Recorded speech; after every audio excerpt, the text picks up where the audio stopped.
ओम शांति। आज 2 जुलाई 1970 की बाबा की अव्यक्त मुरली है और आज की मुरली में बाबा ने साइलेंस बल का प्रयोग इसके ऊपर मुरली चलाई है। तो जब साइलेंस बल की बात होती है तो बाबा उसके साथ साइंस का एग्जाम्पल बराबर देते आए हैं।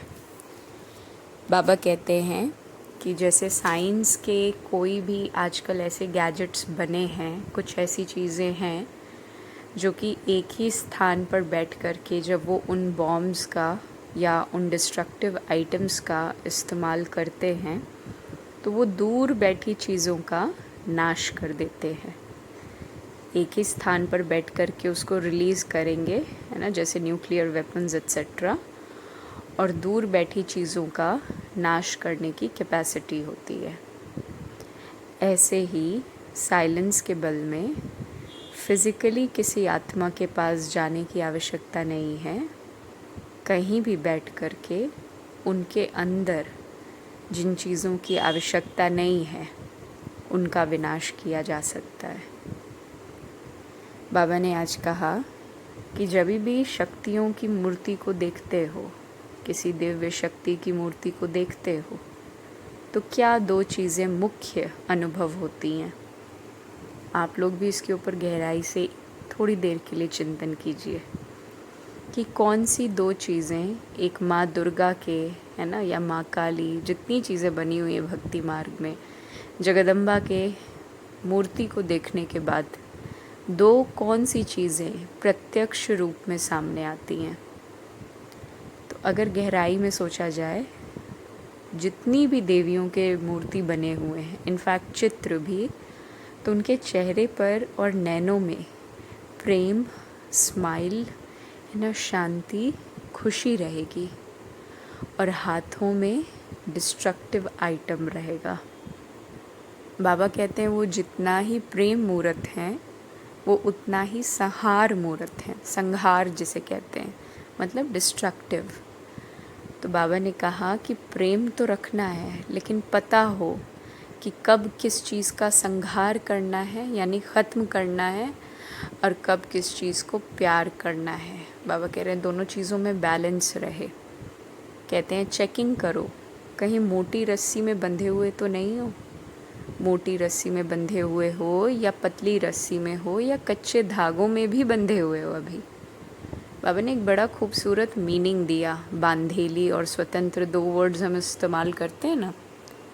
बाबा कहते हैं स्वतंत्र होना मतलब स्पष्ट होना।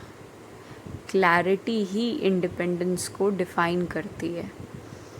अगर कोई आत्मा क्लियर है कि उसको अपने लाइफ में क्या करना है, अगर किसी को क्लैरिटी है कि कौन से लोगों को उसके अपने जीवन में इंक्लूड करने से उसकी उन्नति हो रही है और किन्हें रखने की वजह से उसकी पतन हो रही है ना, उनका स्टेट ऑफ माइंड और सारी चीज़ें डिस्ट्रॉय हो रही हैं, अगर इस बात की अंडरस्टैंडिंग आत्मा के अंदर है तो वो क्लैरिटी मानी जाएगी। और उसी का दूसरा नाम बाबा कहते हैं स्वतंत्रता है। बाबा ने कहा अगर तुम इम्पेरिशेबल हो तो माया तुम्हें हरा दे, ये इम्पॉसिबल है। Imperishable will give rise to you, being impossible to get defeated with Maya. माया से हार खाना इम्पॉसिबल हो जाएगा। बाबा कहते हैं शक्तियों की निशानी होती है कि वो ये नहीं कहेंगे कि कब करें, उनकी निशानी है अब करना है। दादी जान की कई बार कहती थी कि बाबा कहता है कल कहोगे तो काल आ जाएगा, है ना। और दोहों में भी सुना ना, काल करे सो आज कर, आज करे सो अब, पल में प्रलय होएगा, बहुरी करेगा कब। अच्छा, बाबा ने हमें एक वरदान दिया है निश्चय बुद्धि विजयंती का संगम युग पर। बाबा ने विजय को बड़े अच्छे से डिफ़ाइन किया था पिछले 1-2 दिन पुरानी साकार मुरली में, मतलब इसी हफ्ते आई थी, कि हमारा बचपन से विजय कौन सी बात पर डिसाइडेड है। बाबा कहते हैं ना विजयंती, तो किससे विजय प्राप्त होना फाइनल है। तो बाबा कहता है कि माया पर विजय होना फाइनल है। उसकी भावी नहीं टल सकती। हम लोग जैसे अगर स्टूडेंट हैं तो ये एम नहीं रखिएगा कि टॉप ही करूँगी, है ना। रिज़ल्ट को हमेशा ड्रामा में नूंद ही मानना है, लेकिन अपने बुक की नॉलेज को ग्रहण करने के लिए वो क्षमता और उस चीज़ की इंडिपेंडेंसी हमें प्राप्त है, और उसकी इंडिपेंडेंसी केवल और केवल हमारे ऊपर है, और उसमें विघ्न एक ही चीज़ बनती है, वो है माया। तो इसीलिए बाबा ने कहा माया से विजयंती, ये फाइनल है, ये भावी नहीं टल सकती। तो आलस्य अलबेलापन ही कारण है बुक्स नहीं पढ़ पाने का, है ना, बुक्स से दूरी होने का। तो आलस्य अलबेलापन क्या हुआ? माया। और बाबा ने कहा जहाँ बाप है वहाँ माया झलक नहीं देती है, वो दूर से ही भाग जाती है। बाबा कहते हैं कि एक एक संकल्प से स्वयं का और सर्व का कल्याण हो। बाबा ने एक बड़ी खूबसूरत बात आज की मुरली में कहा है कि पूरे विश्व के साथ तुम्हारा संबंध होना चाहिए। हम फिज़िकली तो हर व्यक्ति के साथ संबंध क्रिएट नहीं कर पाएंगे। बाबा के लिए संबंध का डेफिनेशन यानी कि नाम रूप को जानना तो है ही नहीं, एसेंशियल है ही नहीं, है ना। ये वाइब्रेशंस की बात बाबा कर रहे हैं। बाबा ने कहा बेहद का सेवाधारी वही बन पाएगा जो बेहद का वैरागी होगा, है ना। बाबा ने कहा दूसरों से राग रखना तो छोड़ो, ये तो दूसरी बात है, दूसरों की बातों से फ़र्क पड़ना, फ़िक्र होना, ये तो सेकेंडरी है। तुम्हें अपने आप से भी फ़र्क नहीं होना चाहिए। अपने आप के ऊपर से बाबा ने एक बड़ा मतलब कह लीजिए बहुत खूबसूरत वर्ड इस्तेमाल किया कि जैसे हम लोग कई बार कहते हैं ना कि हम उनके ऊपर, मतलब उनके ओपिनियन के ऊपर डिपेंडेंट हैं।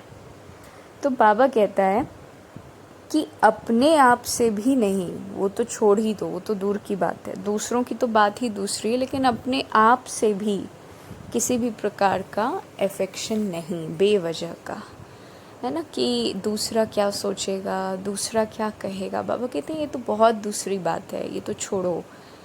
बाबा का तो श्रीमत स्वयं के संकल्पों का भी त्याग है ना। बाबा ने कहा पावरफुल की भी स्टेज अब नहीं, अब तो विल पावर वाली बात है। संकल्प और कर्म में बाबा कहते हैं वेरिएशन नहीं लाना, है ना। बेशक एक ही स्थान पर बैठे हैं, लेकिन हम सभी चक्रवर्ती राजा रानी, बाबा कहता है ना।